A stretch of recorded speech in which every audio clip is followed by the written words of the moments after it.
पश्चिम बंगाल में अगले साल विधानसभा चुनाव होने हैं, लेकिन जिस बंगाल को ममता बनर्जी का मजबूत गढ़ माना जाता है, उसी बंगाल में इन दिनों सीएम ममता बनर्जी घबराई सी लग रही है। जिस तरह दिल्ली में चुनाव से पहले अरविंद केजरीवाल को लगातार जेल जाने का डर सता रहा था, उसी तरह ममता बनर्जी को भी ऐसा लग रहा है कि जेल जाने का डर बहुत सताने लगा है।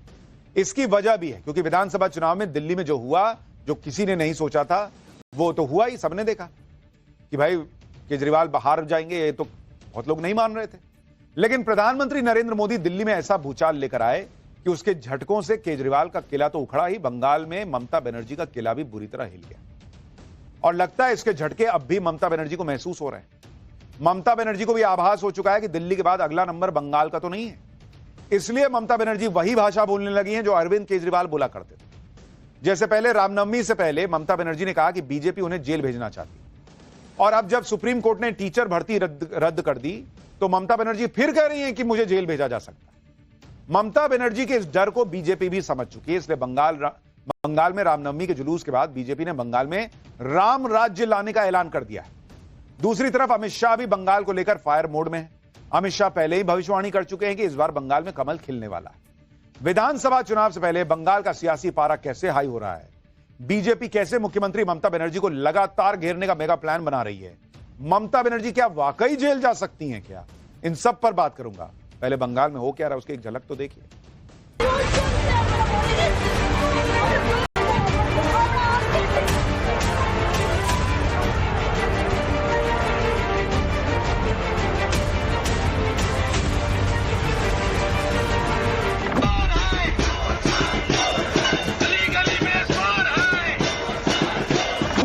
কথা বলার জন্য আমাকে জেলেও ভরে দেওয়া যেতে পারে, কিন্তু আই ডোন্ট কেয়ার।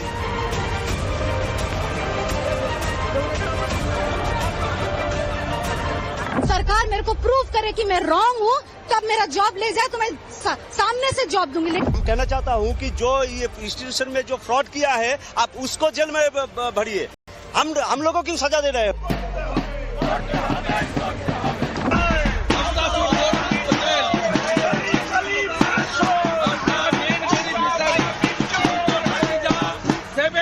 करोड़ रुपया उठाया।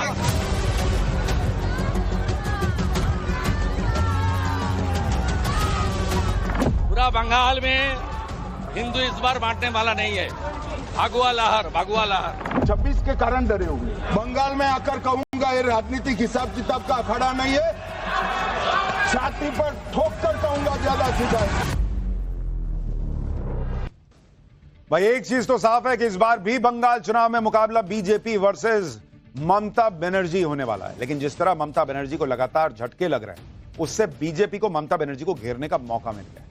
जब से सुप्रीम कोर्ट ने बंगाल टीचर भर्ती को रद्द किया है, तब से तो बीजेपी ने ममता सरकार के खिलाफ हल्ला बोल दिया है। बीजेपी ने टीचर्स भर्ती घोटाले के लिए सीधे अब मुख्यमंत्री ममता बनर्जी को जिम्मेदार बता दिया है और उनके इस्तीफे की मांग कर रही है।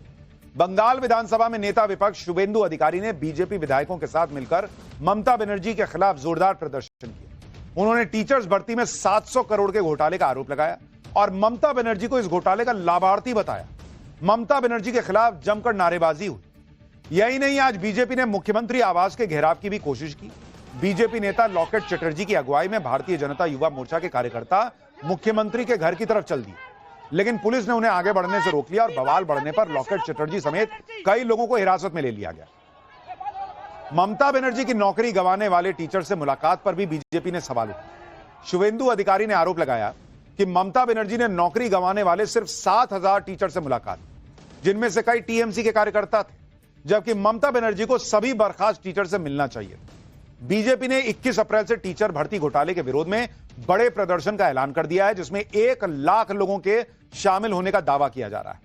शुवेंदु अधिकारी ने टीचर्स भर्ती घोटाले के लिए ममता बनर्जी और उनकी कैबिनेट को जिम्मेदार ठहराया और ममता बनर्जी को जेल भेजने की मांग की। एक बार सुनिए शुवेंदु अधिकारी को, फिर टीचर्स भर्ती घोटाले में घिरी ममता बनर्जी कैसे डैमेज कंट्रोल कर रही हैं, गिरफ्तारी की बातें क्यों कर रही हैं, यह बताऊंगा।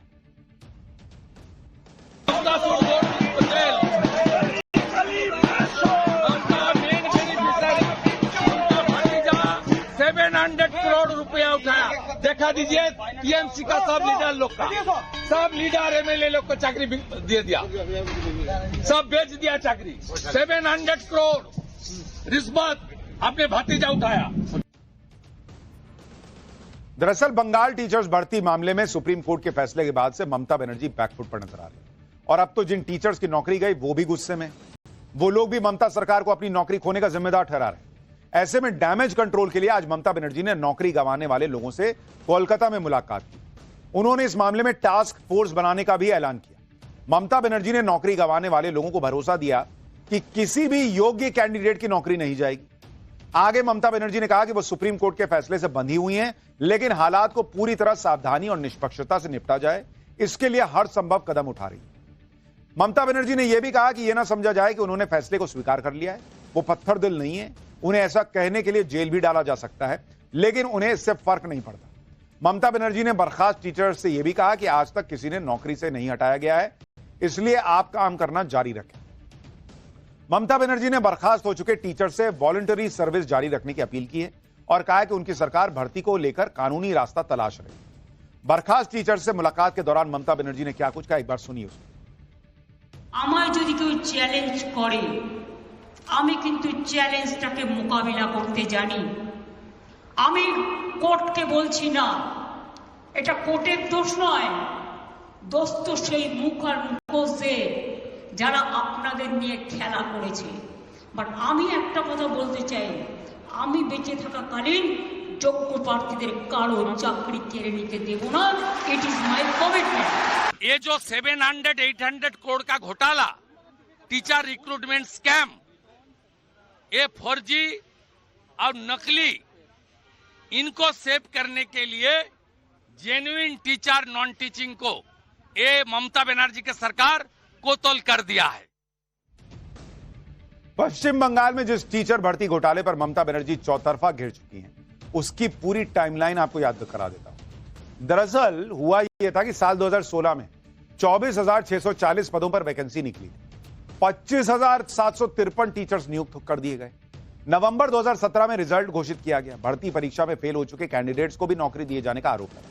आरोप यह भी लगा कि कम नंबर लाने वाले कैंडिडेट्स को मेरिट लिस्ट में ऊपर जगह मिली और मेरिट लिस्ट में कई बार बदलाव हुए। जो कैंडिडेट टीचर बनने के लिए जरूरी टेस्ट यानी टीईटी, टीचर एलिजिबिलिटी टेस्ट में फेल थे, उन कैंडिडेट्स को भी नौकरी पर रखने का आरोप लगा।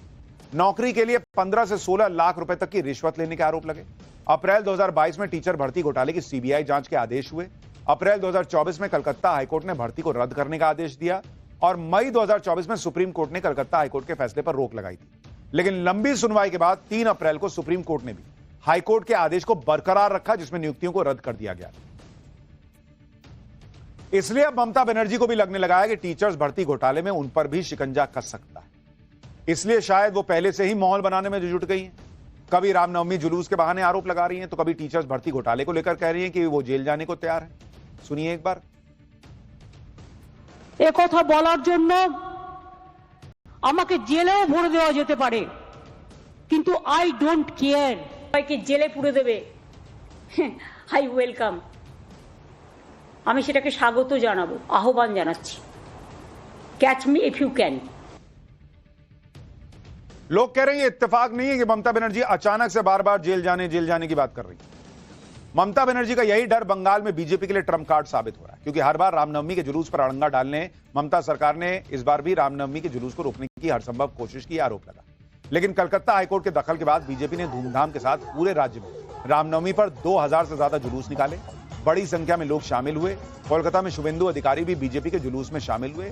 छुटपुट घटनाओं को छोड़ दीजिए तो कहीं कोई बड़ी घटना नहीं हुई, कोई गड़बड़ नहीं हुआ। नंदीग्राम में तो भव्य राम मंदिर का शिलान्यास भी कर दिया गया। राम मंदिर के भूमि पूजन से नंदीग्राम में पहले भव्य कलश यात्रा भी निकाली गई। राम मंदिर के शिलान्यास के साथ ही शुभेंदु अधिकारी ने साफ कर दिया कि इस बार बंगाल चुनाव में जय श्री राम तो गूंजेगा ही गूंजेगा, साथ ही बटेंगे तो कटेंगे और एक है तो सेफे का नारा भी बंगाल में बुलंद है।